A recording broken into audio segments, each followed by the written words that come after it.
Oke guys, assalamualaikum warahmatullahi wabarakatuh. Kali ini saya akan mereview satu buah koin, yaitu koin dari dinasti Qing, dari dinasti Manchu Qing, yaitu koin Kangxi Tongbao.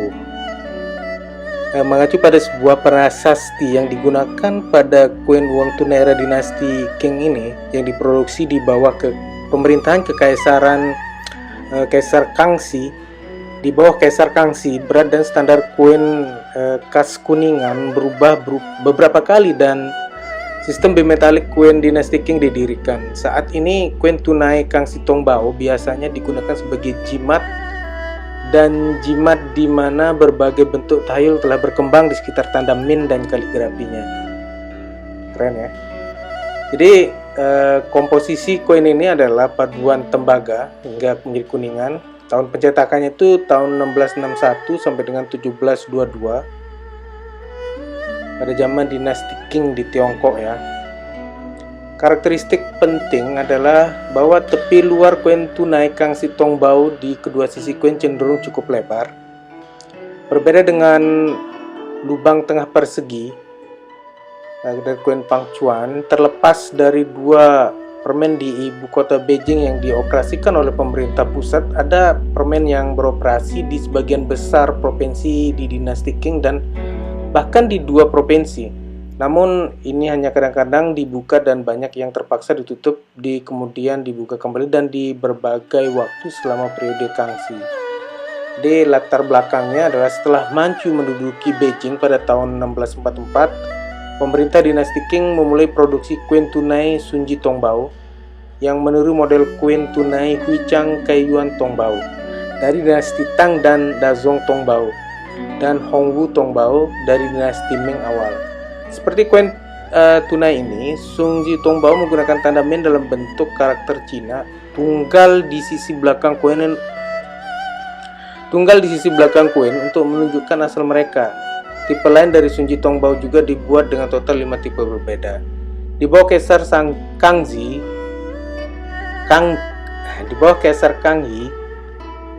hanya dua dari jenis ini yang dipertahankan. Satu jenis memiliki karakter Manchu di sisi kiri sebaliknya dan karakter Cina di sisi kanan sebaliknya untuk menunjukkan min produksi dan digunakan untuk min provinsi. Dan jenis lainnya memiliki nama min di Manchu di sisi kanan dengan karakter Bu di sebelah kiri yang digunakan untuk koin tunai yang diproduksi di Kementerian Pendapatan dan Kementerian Pekerjaan Umum.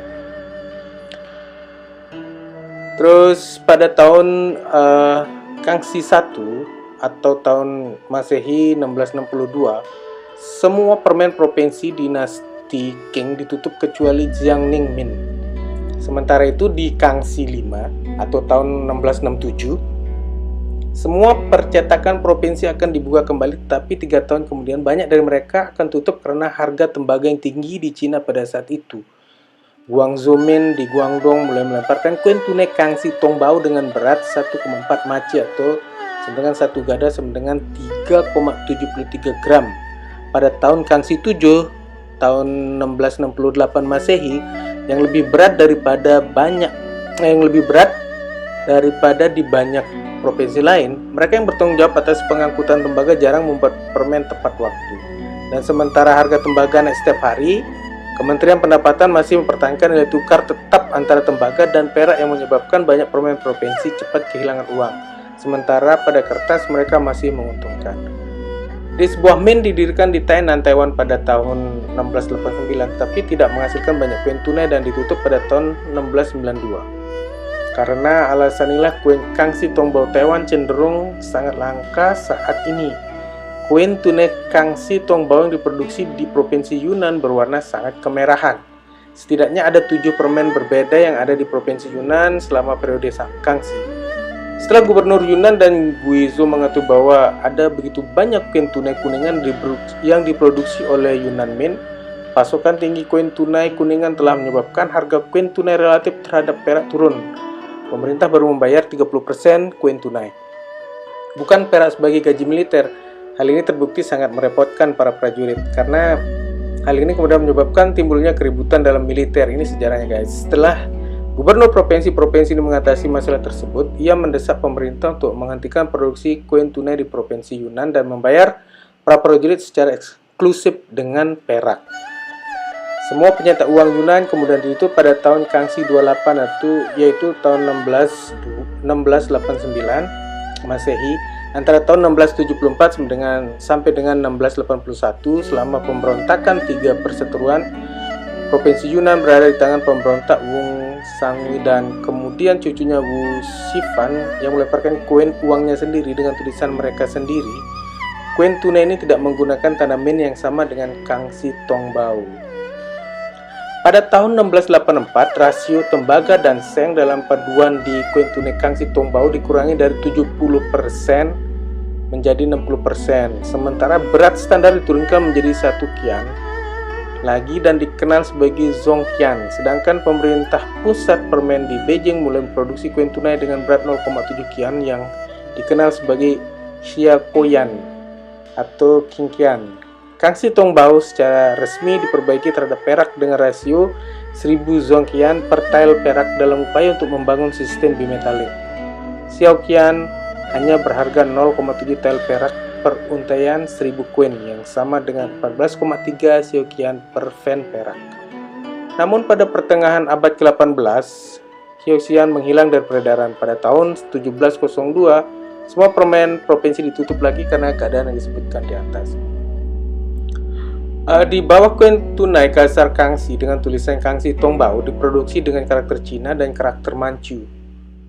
Di sisi sebaliknya dari koin di permen provinsi, sementara Kementerian Pendapatan dan Pekerjaan Umum di Kota Beijing zili secara eksklusif menggunakan karakter Manchu.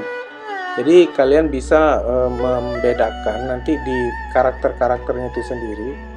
Kalau saya sih nggak terlalu paham, tapi saya coba mencari literatur yang menjelaskan terkait dengan koin ini ya. Dan ada beberapa yang saya temukan literaturnya, cuman karena kita juga nggak terlalu paham karena saya nggak bermain di koin seperti ini, jadi saya agak susah juga sih mencari yang tepatnya. Tapi semoga saja dengan apa yang saya sampaikan di depan tadi, teman-teman ini bisa sedikit tahu bahwa koin Kangxi Tongbao ini adalah koin yang di tempatnya sana itu adalah sebagai koin yang sangat bisa dijadikan jimat gitu guys. Jadi nggak salah gitu kan kalau koin ini begitu sangat banyak dicari, diburu oleh para kolektor koin kuno karena memang koin ini punya sejarah panjang. Dan diantara koin-koin yang lain, koin ini adalah menjadi standar utama. Pada tahun 1713, koin tunai khusus Kangxi Tongbao dikeluarkan untuk memperingati ulang tahun ke-60 Kaisar Kangxi. Koin perunggu ini diproduksi dengan warna kekuningan khusus. Dan koin tunai ini diyakini memiliki kekuatan sebuah jimat. Segera setelah masuk peredaran, koin peringatan ini berisi versi yang sedikit berbeda dari simbol Hanzi. Nah, ini deh intinya guys, simbol Hanzi. Di bagian bawah uang tunai, karena karakter ini paling sering memiliki garis vertikal di bagian kiri, tetapi tidak memilikinya, dan bagian dari simbol ini yang biasanya bertuliskan, ini tulisannya aku nggak paham, memiliki bagian tengah yang ditulis dengan kotak. Jadi aku nggak ngerti nih bacanya, soalnya aku baca dari literatur ya, aku nggak terlalu paham. Nah, sebagai gantinya khusus area kiri atas simbol ini hanya berisi 1 titik, bukan 2 titik biasa digunakan selama era ini.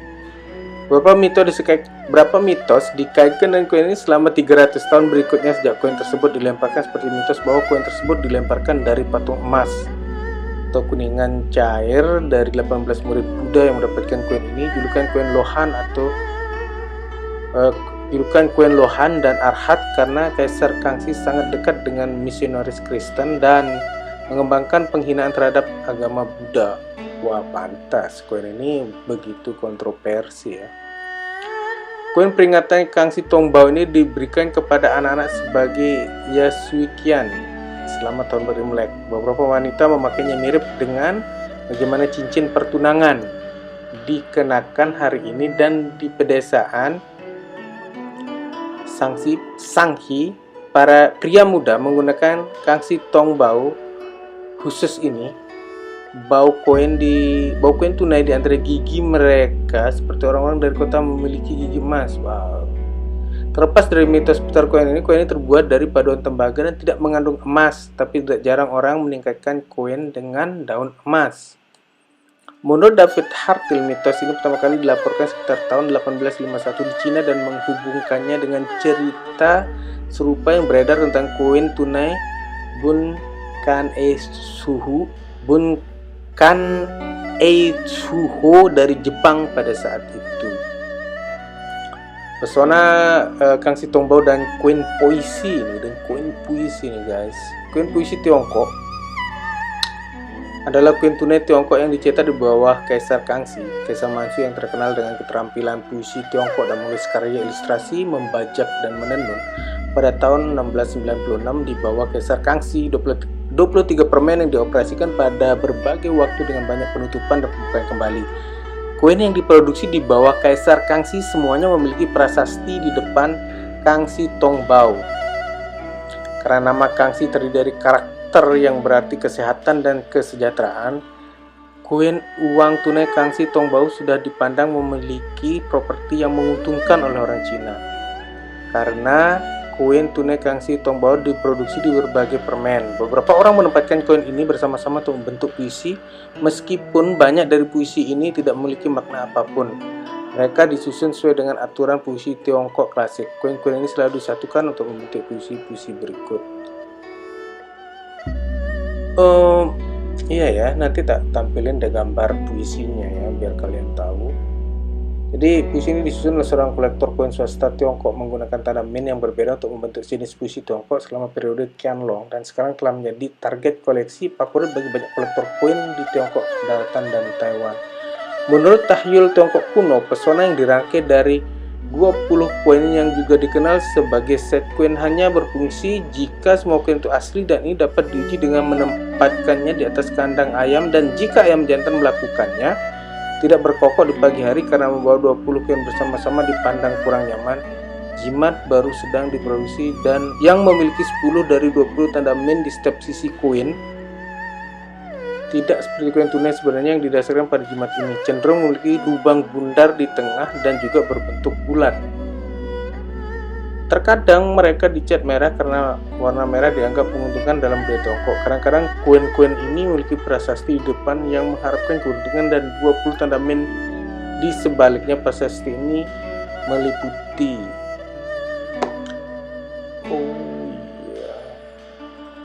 jadi keren guys.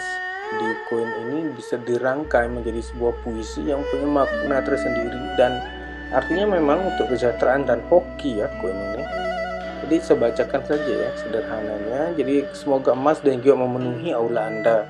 Semoga Anda dipromosikan posisi tinggi. Semoga kelima putra Anda meraih sukses besar dalam ujian kekaisaran, keberuntungan, gaji resmi, umur panjang, dan kebahagiaan. Semoga keberuntunganmu sesuai dengan keinginanmu. Jadi koin tunai Kangxi Tongbao yang diproduksi di Kementerian Pendapatan dan Kementerian Pekerjaan Umum di ibu kota Beijing tidak termasuk dalam puisi-puisi ini. Berarti ini yang menjadi aneh lagi. Karena popularitasnya koin puisi Kangxi, banyak versi koin puisi yang kemudian dibuat di mana tanda min era Kangxi digunakan, tetapi prasasti lain seperti Yongzheng Tongbao, Dongwon Tongbao, Guangxu Tongbao, dan lain-lain digunakan di bagian depan. Pedang koin yang terbuat dari koin tunai dinasti Qing dengan tulisan Kangxi Tongbao dianggap yang paling efektif. Ini karena pemerintahan Kaisar Kangxi di dinasti Qing berlangsung selama siklus 60 tahun penuh dari kalender Cina, dan menurut Feng, koin tunai Sui dengan tulisannya melambangkan umur panjang. Wow. Jadi koin Kangxi Tongbao ini adalah koin yang paling diburu guys. Koin ini sangat diburu oleh para kolektor karena punya cerita yang panjang dan punya makna di luar itu sendiri. Makna di luar koin itu sebagai sebuah jimat, dan koin ini dibuat pada zaman dinasti Qing, di mana Kaisar Kangxi ini adalah kaisar yang punya masa pemerintahan yang salah satu yang terlama di dunia, itu sekitar 60 tahun. Jadi wajar saja kalau koin ini dianggap sebagai koin pembawa keberuntungan oleh mereka yang memahaminya sebagai sebuah kepercayaan. Tapi ya namanya juga tetap koin lah guys. Kalau orang Cina kan memang punya budaya yang memang luar biasa terkait dengan pemahaman seperti ini. Tapi bagi kita yang kolektor koin juga perlu juga sih punya koin seperti ini, karena koin ini perlambang gitu, perlambang ya. Kembali ke kalian, apakah kalian menerimanya sebagai sebuah koin yang mempunyai makna kesejahteraan atau sebagai sebuah benda aksesoris, itu kembali ke kalian. Tapi yang jelas koin ini adalah koin yang keren menurut saya, karena sudah ada orang yang menganggapnya sebagai sebuah koin yang berharga, bernilai, dan apalagi dijadikan jimat, itu sungguh luar biasa. Oke, terima kasih kalian telah mengikuti channel penggemar uang kuno saya yang channel sederhana ini, dan bisa memberikan informasi yang sederhana juga. Semoga saja referensi yang saya tampilkan, yang saya berikan kepada kalian ini menjadi sesuatu yang bermanfaat buat kalian. Oke, terima kasih. Assalamualaikum warahmatullahi wabarakatuh. Dadah. Ketua Lupian barang begawi. Januari tadi batu kan aja mau selesai masalahnya, ada masalah sekolahan lagi, masalah Kasih yang barang begawi dengan di jusi. Jangan barang. Kan cuma tahu. bisa salah kan.